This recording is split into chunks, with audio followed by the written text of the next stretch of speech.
Hey sweethearts, it's Gray. How are you doing? First, I want to cheers you for 50,000 all-time streams. That is insane stuff. I will never stop being immensely grateful to you guys for that.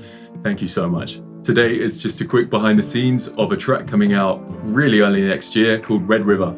It has to be the fieriest, the most energetic, and certainly the most upbeat song on my debut album, In the Absence of Colour. Let's dig in. So I really wanted a song on the album that was a real callback to my favourite soul moments, experiences, and artists. And this song is really a tribute to all of those things all at once. I wanted a really chest-heavy song that was a little less sensitive and a little bit more rallying, raw and ready to blow. This all came in tandem with a lyrical idea I started having a couple of years ago. So in my life in London, one of us one day came across a book called Revenge in a Cold River. We never read it, but it was one of those that instantly sort of grabbed you and dragged you into his world. I think it's so evocative, so visceral and so transportive. One of those that's so easy to instantly visualize what that world looks and sounds like. For me, it was a kind of gritty, noir, Tarantino vibe, like Kill Bill-esque, which for some reason translated into like this Motown push with some kind of Latin undertone. I don't know why. Move along a couple of years and I really didn't vibe with the Revenge theme anymore. So I instead likened it to something I felt I could freely step into. Thus the focus warped into Escape Down the Red River. On a side note, have you guys ever been inspired to create literally anything from something as simple as a book title, or perhaps a monologue, a scene from a film, a clip from a magazine, anything like that? Points for creative answers, please do leave a comment and a story.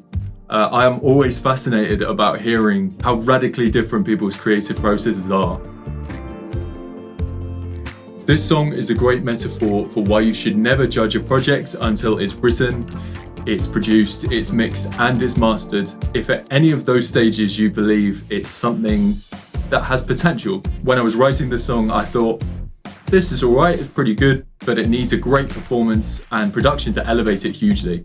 When I was producing it, I thought, this is pretty cool, but it needs a killer mix to bring it together and make it worthy. When it was mixed, it became something entirely different, and I started to get excited and thought, maybe this could be what I envisioned at the beginning. And then when it was mastered and I heard it all together, I knew it was something I could be really proud of. The chorus in this song is the first thing I produced on the entire album, and it was done last January. I wanted to make one of those iconic bass sounds of my dreams, which I never thought I'd have a chance in hell of pulling off. Ended up being a real sound design hybrid.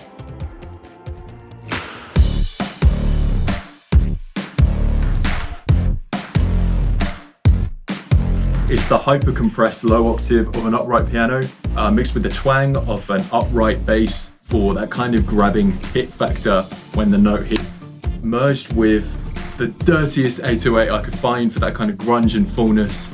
And finally, it's all mixed together with ripping modular synth, like a buzz synth for that crunch. Mixed to absolute perfection by Nico. I am crazy happy with the final result, and you'll hear it in a minute.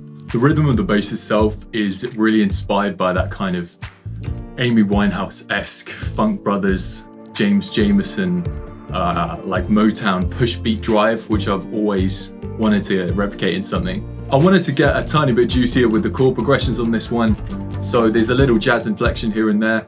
And for the music nerds, there's a little bit more chromaticism than I would usually have put in a pop-esque song, because it kind of fits the vibe, I think.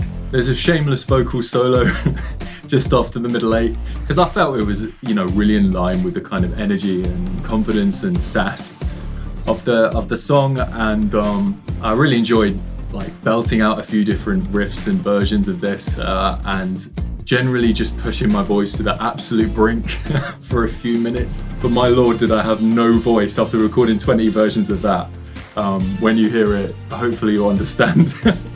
Finally, there's an endlessly falling chordal middle eight, which I had to do in one continuous take every time over about 15 seconds, because there was no natural space to breathe, which I didn't think about when I was writing the lyrics. But yes, if you're watching this after the song has released in February, I hope you enjoyed that. Yes, I suffer for my art, darling.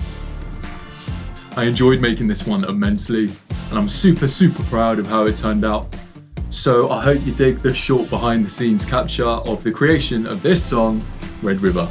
I love you, and I'll see you very soon in the new year. Sorry for your loss, I feel it too.